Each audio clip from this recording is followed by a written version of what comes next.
phải hù đọc à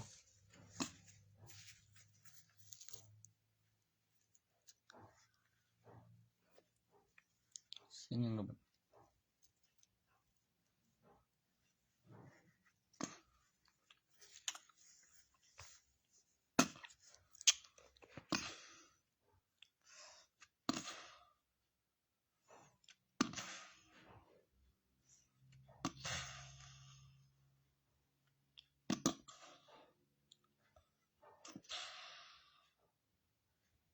chuông chừng của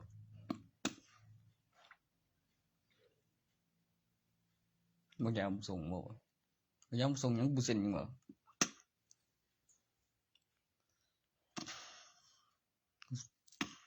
tướng chưa đủ đường nhưng mà chỉ bình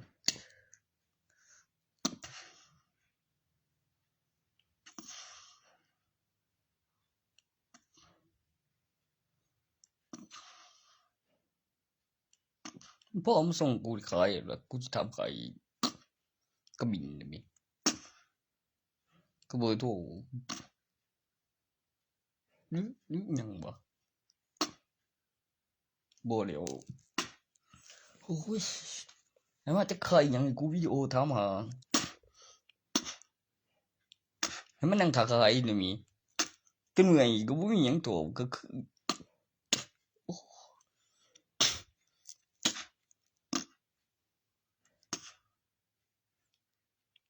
ที่คุก2 ปีบ่ว่าก่อนกูวิดีโอถามว่ายังกูถึงไม่ได้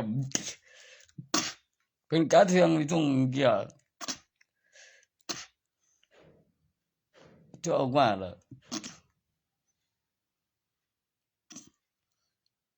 มันก็จะได้หน่อยเดียวกูจังว่าอยู่กูไปดาวน์รถหนึ่งใช้อุปกรณ์นี้มึงนั่งถ่ายใครมันบ่แม่นขันว่ามีมือหนึ่งได้ทนได้แบบตั้งหากเลยก็คาเล่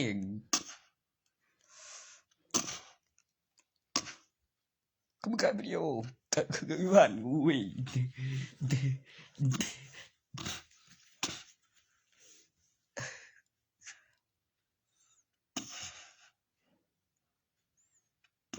ไอ้กูซื้อมันก็บ่ถือเพียงแต่เพิ่นนั่งขาย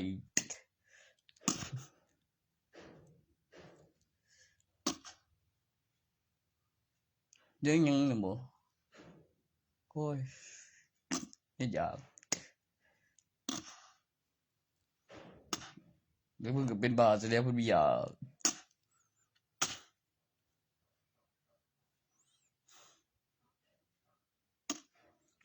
ยังกูน่ะมันเป็นบ้าซะแล้วมียา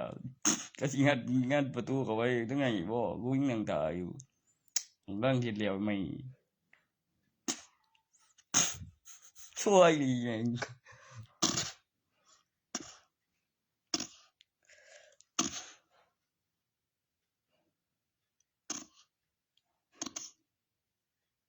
คันมันบ่ไปดาวว่ามันสิได้ของมา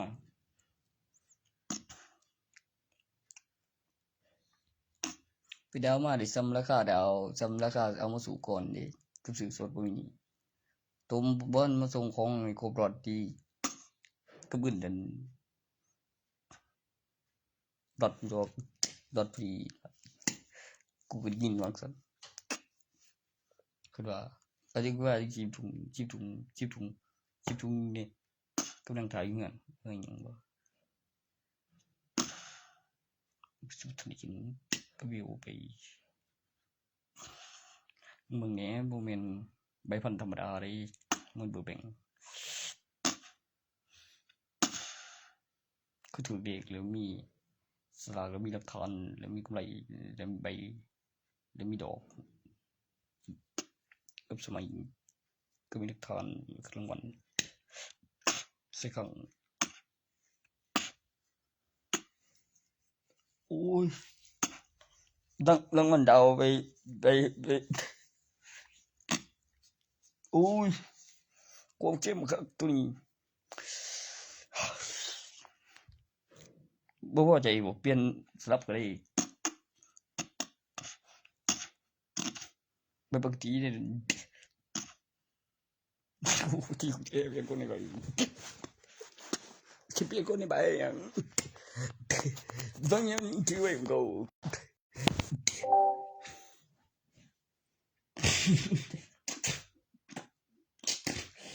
วีผมก่อนเจ้า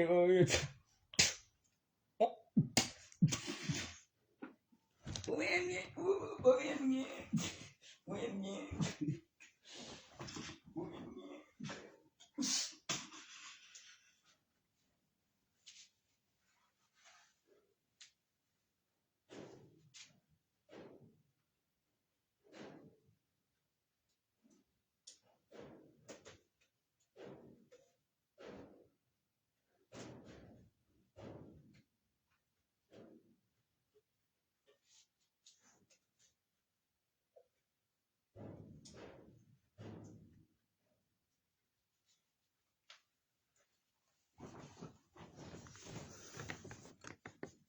โอ้ยนี่เนาะ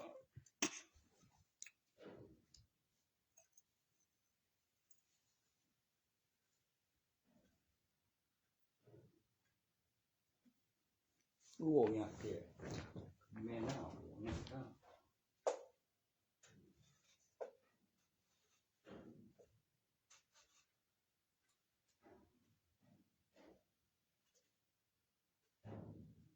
กูไปเอาใหม่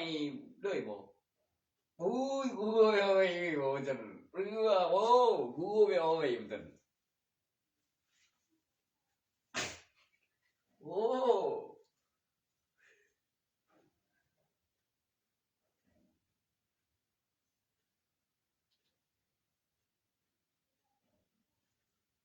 กูสิไปเอาใหม่อยู่ล่ะ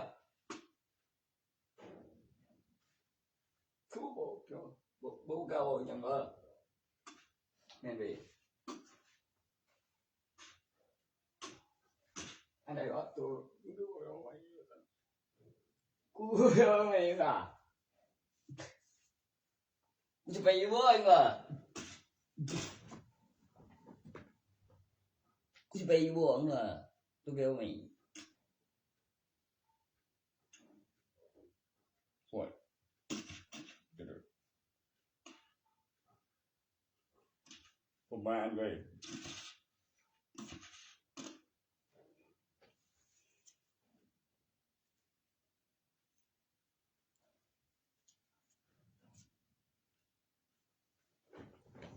เมื่อเวทต่อจุเวท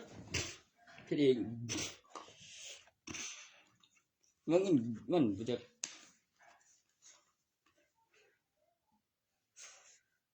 เฟซดนปีล่ะ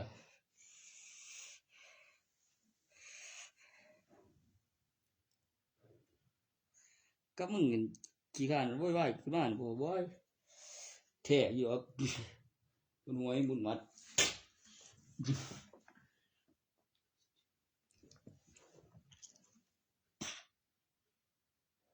กับลองไปตามถือคืนเบิ่งนำบ่จัก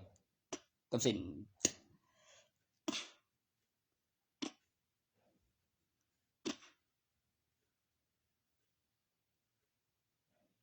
กูแล่นในตลาดแล้วกูหวาน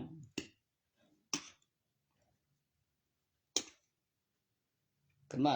แบบเต็มเป้าอีกว่าเต้นโดยได้ไม่สั่นเว้ย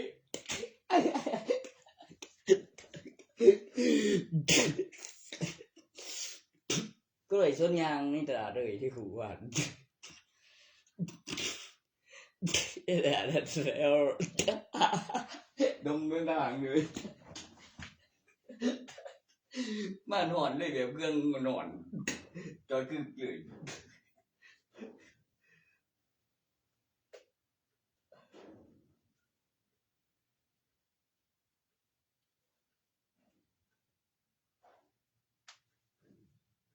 ช่วยยังบ่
ห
ัวไม่เป็นพยานบ่วะไม่ดีกู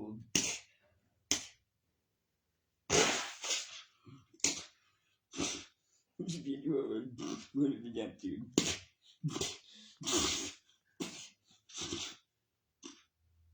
ไม่นั่นจิเวียนเด้อเวียน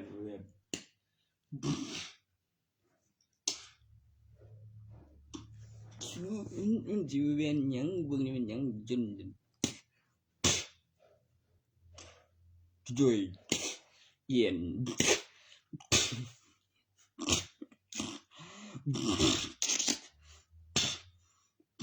วันหน้ามีไง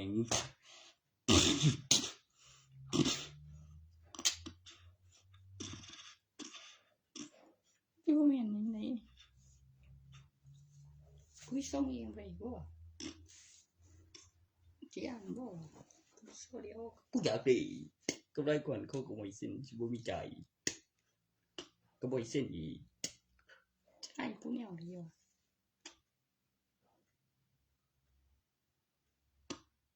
เฮ้ยใช่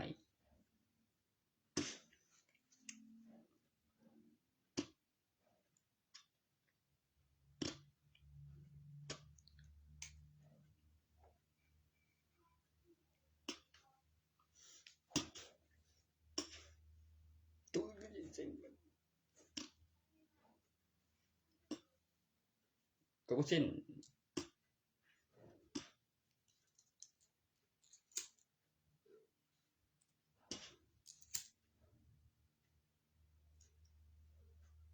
เห็นมึงก่อนเดี๋ยวบ่คู่ตีก็บ่ได้เนาะคู่ตีบ่จับบ่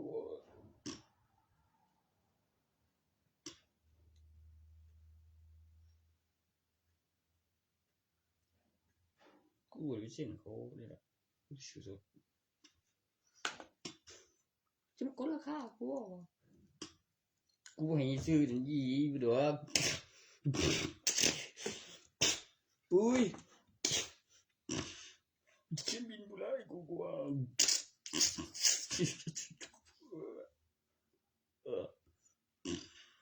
บ่ได้อะไรอยู่ว่ามึงคนโฟยาเนาะ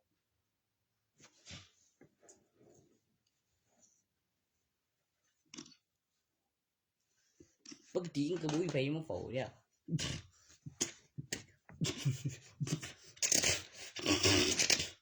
อี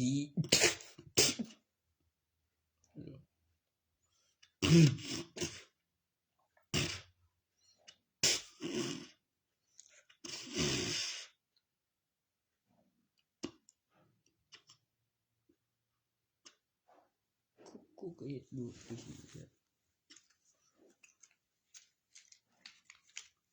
คือผิดหยังบ่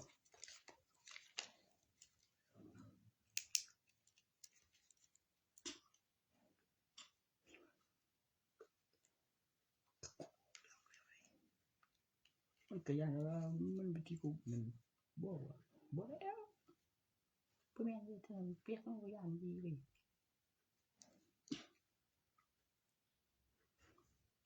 โอ้กูติงแท้ว่ะมึงซื้อก่อน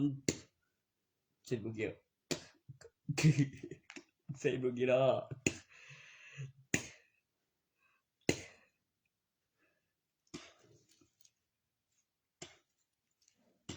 ยิงเว้ยมันบ่แม่นยิงหน้าน่ะยิงบ่งั้นมันก็จะกลายเป็นแบบนึงยิงแล้วโอ้มีหอมสิเสียงอะไรล่ะง่ายเสียงยังบ่มันเฮ้ย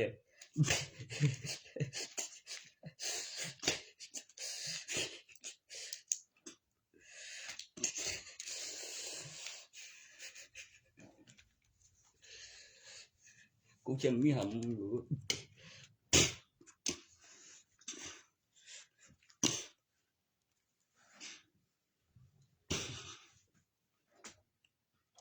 บ่ได้กูเดียมึงบ่ได้กูแม่นบ่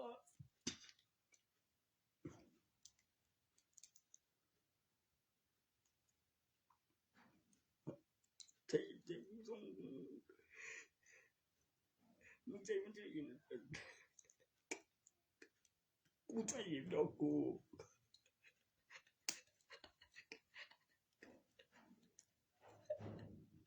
นามสกุลก็บ่ใส่อยู่บ่ไกลดอกมัน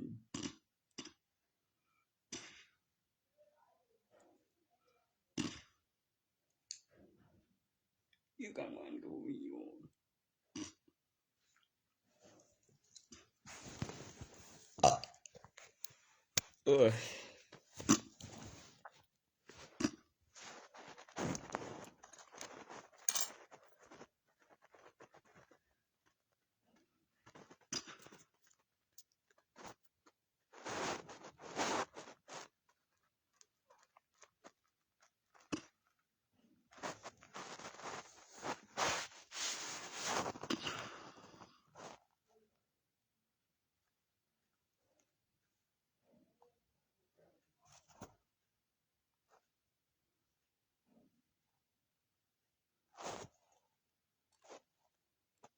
นี่ก็สิบอกไปซื้ออยู่โรงพยาบาลก็ขายแข็งเดียว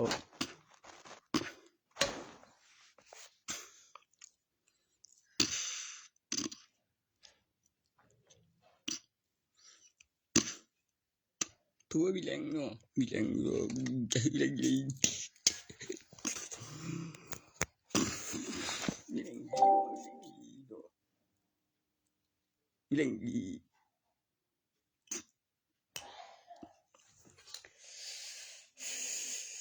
สิว่าไปซื้อ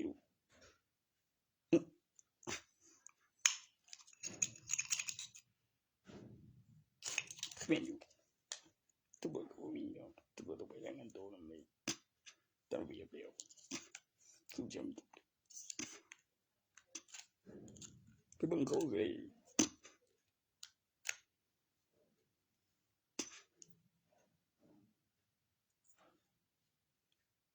จำบ่ได้แล้วก็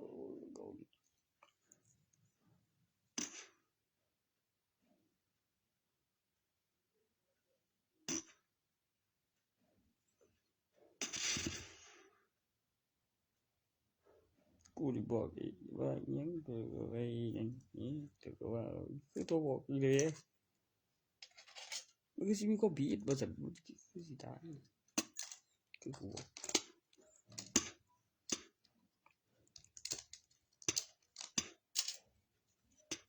เนาะ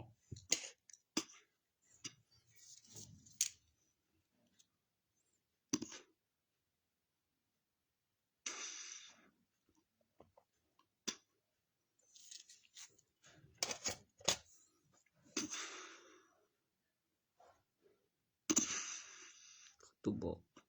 คือตัวบอกอยู่ไสคือพ้องจักเดียว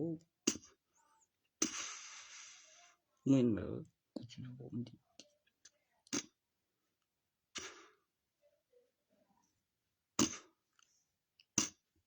คนป่านี่บ่เข้าใจมันได้เอกสารบ่โอ้ยป่าได้กูได้เอกสารหยังเนาะ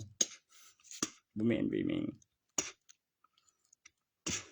มันเรียนรัดแม่ง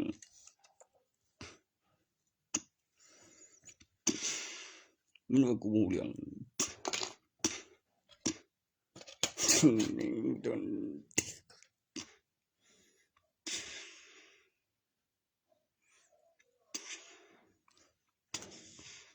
มันกูบ่รู้เรื่องก็บ่แม่นไป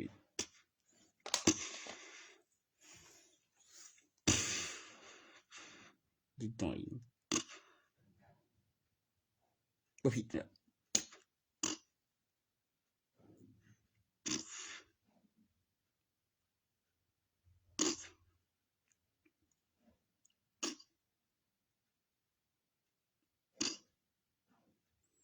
บ่แม่นเว้ยบ่คือกูว่าเว้ยคือแค่ว่าดิจิตายก็ชื่อตัวบ่ผิดเว้ยกูโหยเองเด้อมันสิบ่ได้แย่งกันกูแม่นเว้ยช่วยกูทีมึงบ่กูว่ามันสิตายบ่รู้สึกเจ็บบ่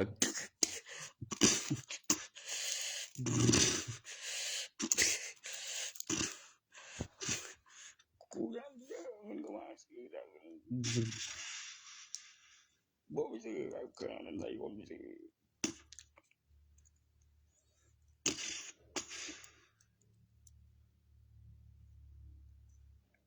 นั่นมันจะซื้อ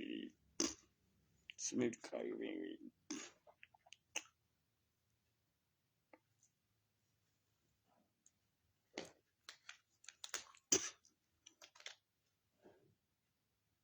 ซึ่งได้แล้วซื้อเงินเด้อ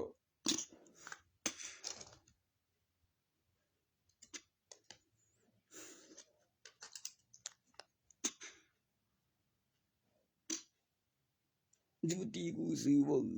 กูไผล่ะอยู่ดอกที่กูแม่กูไผไม่กูฉันยังบ่กูไผว่า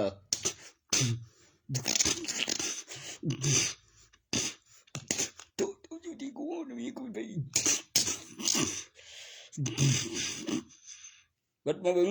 เราจะสน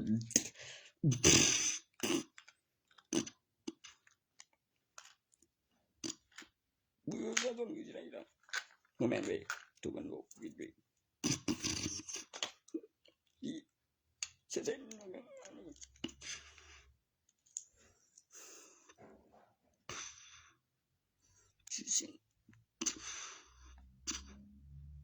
como que brillante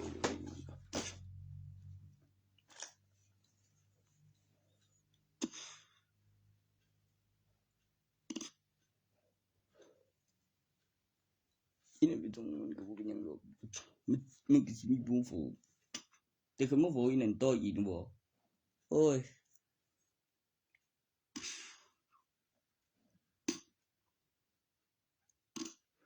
โชคบ่ว่าสิได้บ่ถามจ้ามียายอีหลี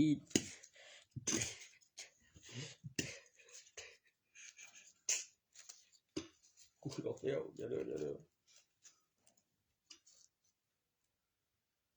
บ่กูไปฟูเฮือนอ้ายพุ่นมียาเนาะสิว่าเนาะ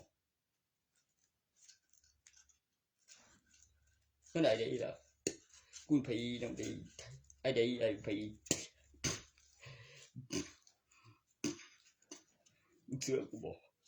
นั่นบ่มีจริงเว้ยมันจะบอกว่าหยัง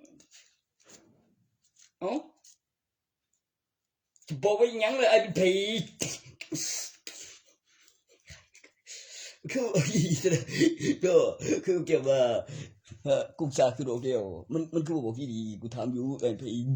จะบอกเก็บมันตามไอ้ไผเลย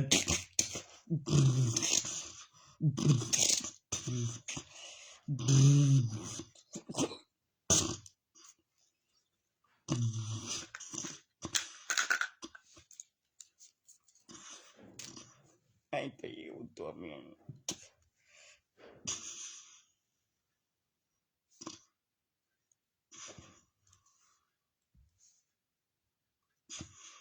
ทุกอย่างจริงโอ้โห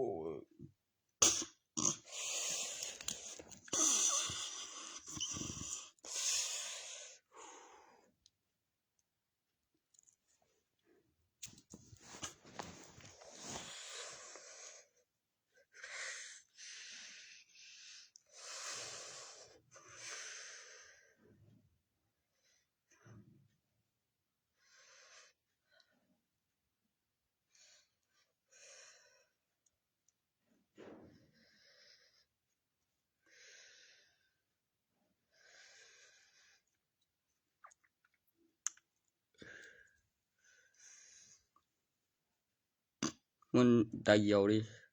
เขากิน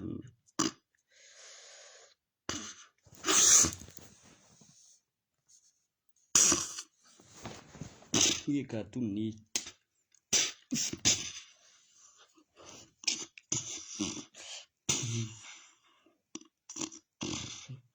บ่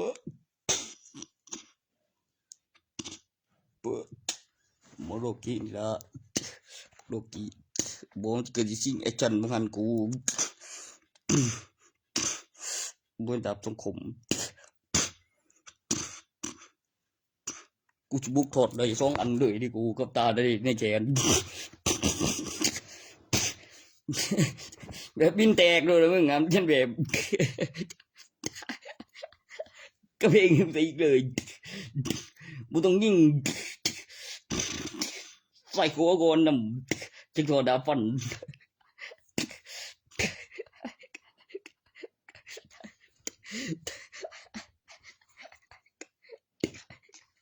เฮ้ยโกกีเรียกได้รูปมันบางมื้อก็ฝากเองบ่เห็นบ่โอ้แดมโกกีโอเค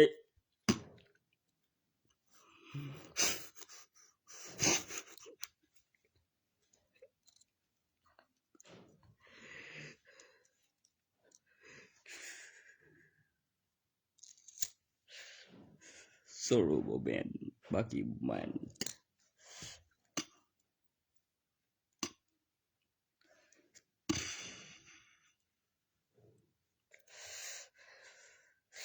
Ki ko siจักรพรรดิได้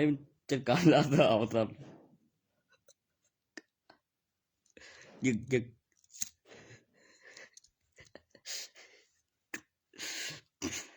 บ่ออกก็บ่ได้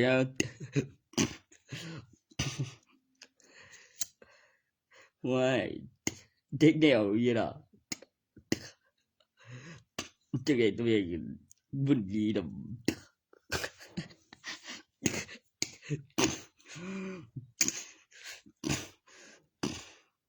แบบตายหนุ่ม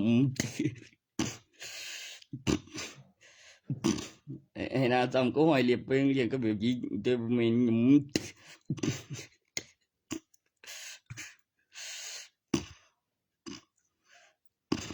อีเพชรดำหนุ่มนี่ว่าหนุ่มน่ะขี้เดียดเลยเองขี้เดียดยังยีเจ็บใจบ่เสียหายเสียสมบุญงามมีหอยกำแม่งก็ไตบากเลยตีนบ่ว่าบ่ตกบ่ย่อยตีนทีนั่นงง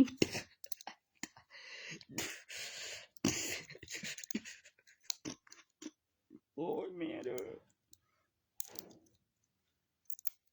โอ้ยแม่เด้อยัง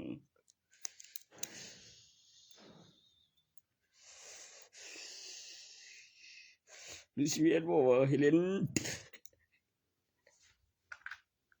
ได้ป่ะบ่บ่เฮเลนได้ป่ะบุญโอ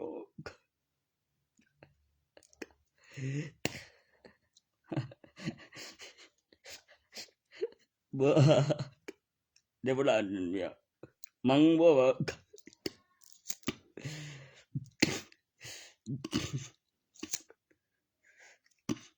แม่นมังบ่คันว่ารุ่นเด้โอ้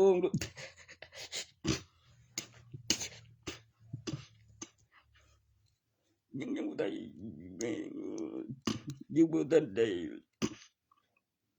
ฮอดแม่นแท้จะถึงแล้วตีน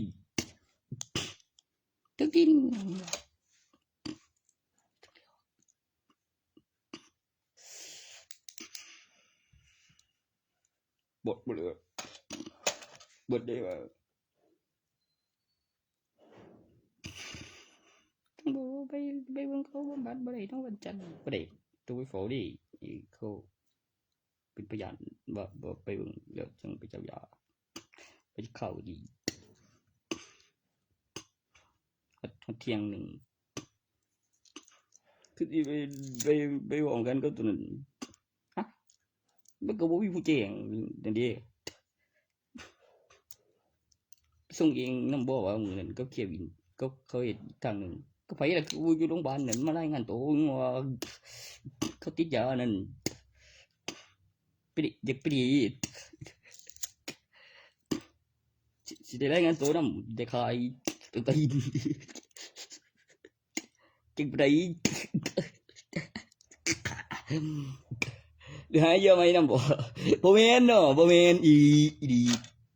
ได้อีเว้ยบ่แม่นหยังวะบ่แม่นหยังไอ้หยังไอ้หยังวะเคยเฮ็ดอยู่บ่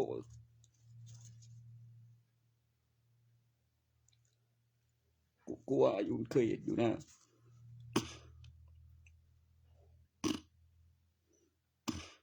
ก็มีเอเจนต์ก็มีคนที่ยาได้อยู่ว่าผมไปขายมีก็บ่ยังก็จับได้ล่ะก็กูคิดอยู่ว่าจะขายคือบ่อยากตำรวจก็เป็นไปบ่ได้จนเมาไม่จากนั้นเป็นหยังของเขาได้หนังสือของกูได้เลยเพราะไม่เลยกูนักโทษเลยแบบคืออิมเพลสุดเต็งอ่ะ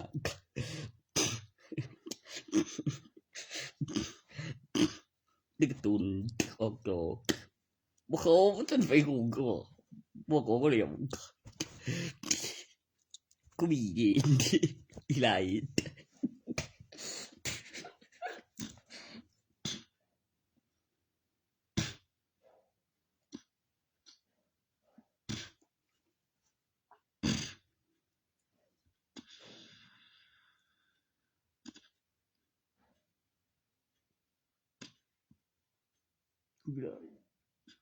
ไ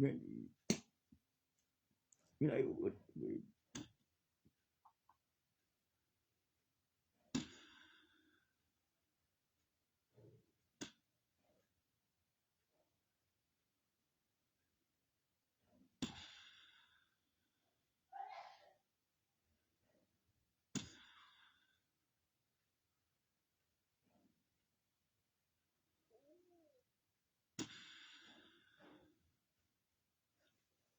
มัน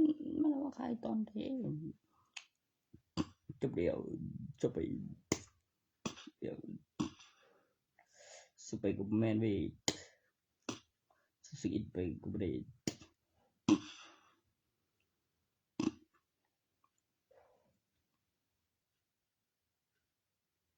อยู่มันรับสิกูเลยเงินรับเด้อ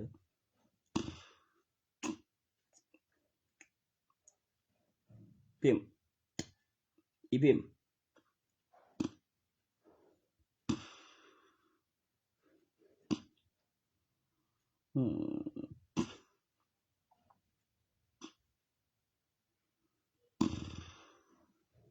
เอางั้นล่ะ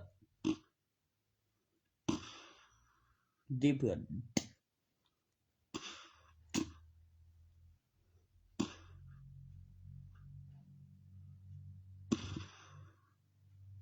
เดสละกังบันตัวทหารบอกไปธนาคารทกสกับพนาคมมีดอกกูบีอนุรักษ์ก็มีเอกสาร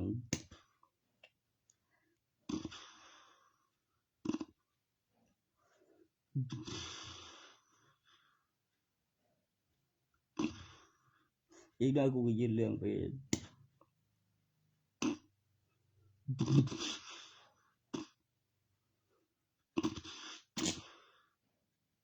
ไม่ได้เที่ยวบอกว่าไม่เที่ยวจังได้ทั้งดีมหาวิทยาลัย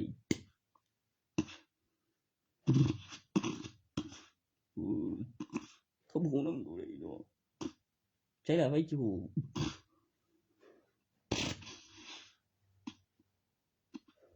บอกกับมองเสียงคนเลยละยืน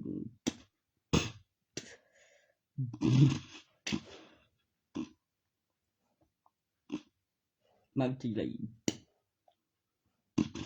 แม่นอยู่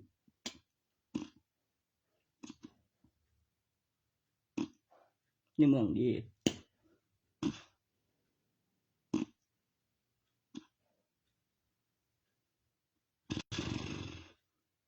ตีกูดู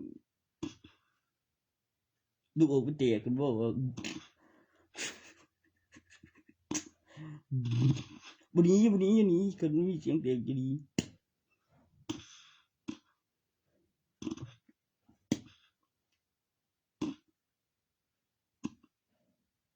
บุนี้ได้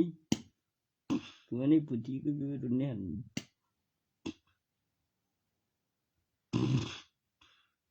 บ่มีเป็นอย่างก็สิถือผู้บุรีบ่ล่ะกูก็บ่หนีเว้ย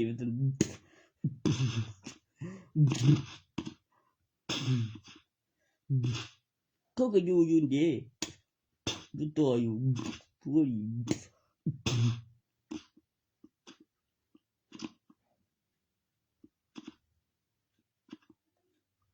บ่แม่นว่าบ่หนีแหละมันตีได้ก็มันสิตีบางเท่าดีหรือบางเดียวคืองูบ่ไปตีเขาบ่เอิ้นหยังเขาก็ลบทันยีที่แหละทันกงจรก็บอกไว้อย่างฉันที่เขาเรียกการโจมตีของฝ่ายศัตรูแล้วโจมตีมาไม่โดนยืนอยู่คนละตำแหน่งของการโจมตีแล้วไม่โดนแล้วอยู่ในตำแหน่งที่ปลอดภัยค่อยเคลื่อนที่ขั้นและไม้จุดแล้วคมไฟโดยไม่ได้หนีในกระบวนการตั้งรับรูปแบบป้องกันตัวพร้อมโจมตีแล้วเคลื่อนที่หลบหลีกการโจมตีของศัตรูพร้อมแอคชั่นวับสโลกันก้าวพิตาผมจะบอกฉันโดยถอดระยะสิทธิ์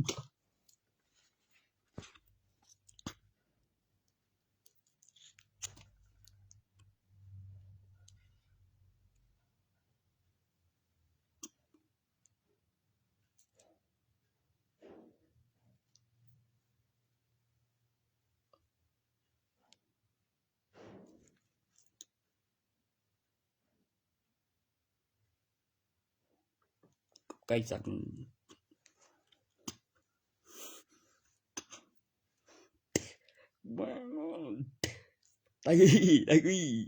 ตีโอ้กระที่คนนั้นโอ้แบงโก้เชื่อว่าท่านไว้มีเดือดมีอะไรตีบ่เดี๋ยวกูบ่ได้ละอันนี้มึงตัวอย่างกันเป็นทุกคนมันบ่ตายเป็นไปบ่ได้จริงๆที่ทุกคนตายคือคนกูเองเป็นไปบ่ได้อีกว่าต้นลบท่านถึกละของฝ่ายศัตรูของผู้อื่นมันเป็นของตัวเองแล้วข้างๆอย่างก็คือบ่ตายบ่ตายบริหารมึงตีได้บุคคลพร้อมป้องกันในรูปแบบตั้งรับเดินบุกโจมตีกระโดดถึงวับจุดต่อวับตรงกัน ยืนอยู่คนละตำแหน่งของวิถีที่กระสุนไปในแนวของลำกล้องที่ออกจากการกดไกแล้วไปแบบกระบอกเพื่อไม่โดนการโจมตีหรือตำแหน่งที่ปลอดภัยค่อยเคลื่อนที่คัน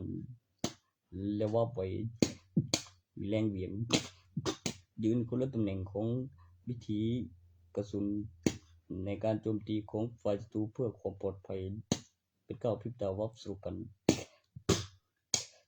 การลงทุนบอกไว้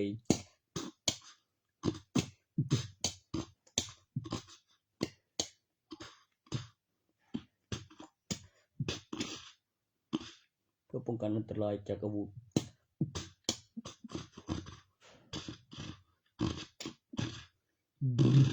คิดใกล้ไปแล้วกลับมาคิดดูเรียงแอคชั่น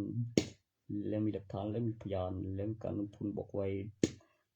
ในกระบวนท่าตั้งรับเรื่องรูปแบบป้องกันตัวและมีหลักฐานและแอคชั่นวิสาและกองจรและคิดเฉยไม่ผิดที่มีเสียงนะเพราะมีดูมีเสียงเตือนแต่ยังไม่มีดูแต่คิดเฉยไม่ผิดและมันไม่ได้คิดเฉยเมื่อมีเสียงเตือนขึ้นมาเรียงแอคชั่นเป็นคำอธิบายของการป้องกันตัวพร้อมโจมตีเมื่อการโจมตีของฝ่ายศัตรูแล้วต้องโจมตีสวนกลับ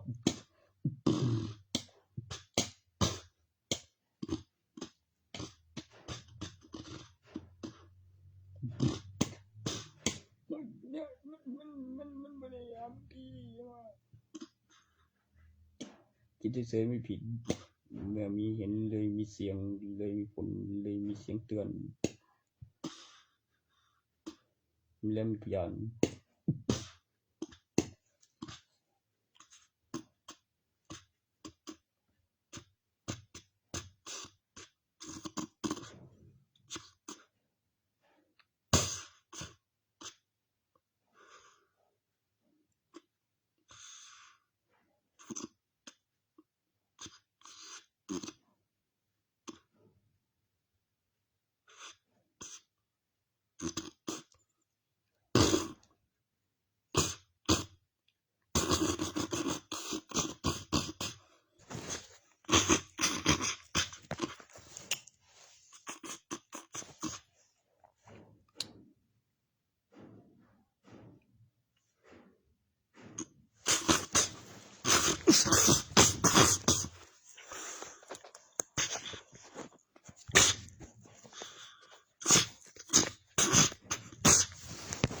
กูที่เท็ด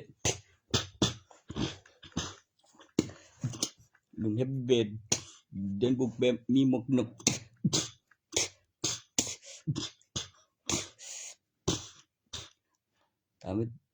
ทำให้ฝ่ายตรงข้ามลังเลดึงสองเพื่อไม่รู้ทันมีการเรียงแอคชั่นไว้กับลูกบิดสีด้าน8หน้า1 2 1 2 3แล้วก็มี8หน้าแล้วมี4ด้านแล้ว1 2เมื่อมีคำถามไว้รู้ทันในทิศทางของแรงเหวี่ยงหรือจะออกซ้ายหรือขวาสะดวกเฉพาะถนัดซ้ายขวา1 2 1 2 1 2 1 2 3 1 2 1 2มาวิวคือได้เห็นไหมเดี๋ยวได้โอ้แม่งผมกูได้กันคือคงจะบอกงั้นมาไม่เตะมาสตอมเขาคือพี่นี่ผมนอกไปนี่แล้วพี่นี่เขาไปมีเลยคือนมคือหนังเดี๋ยวบุเปื่อนเฮือนนี่เขาลูกไปเรื่อย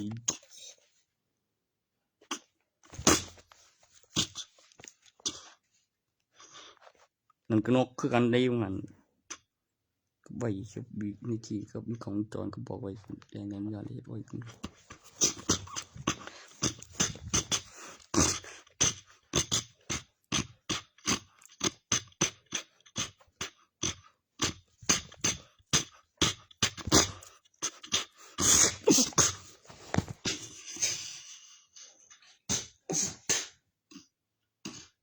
ก็เมืองดังขึ้นงั้นก็นกวีเจ็บแหง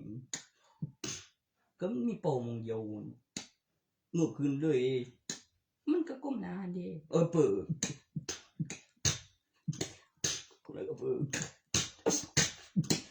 เพียงว่า1 2 1 2 3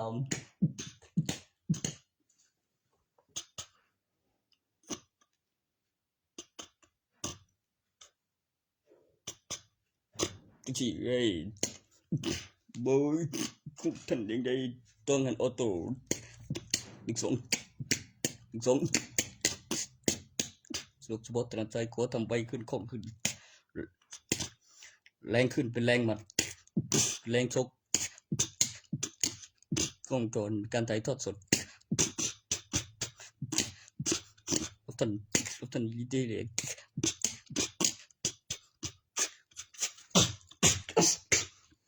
นี่โอ้เปิดนก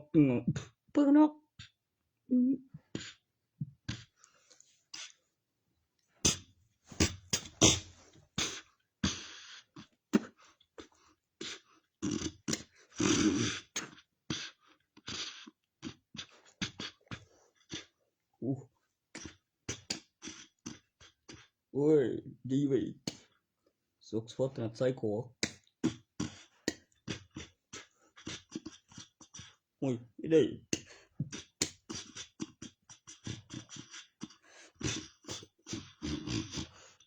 โอ้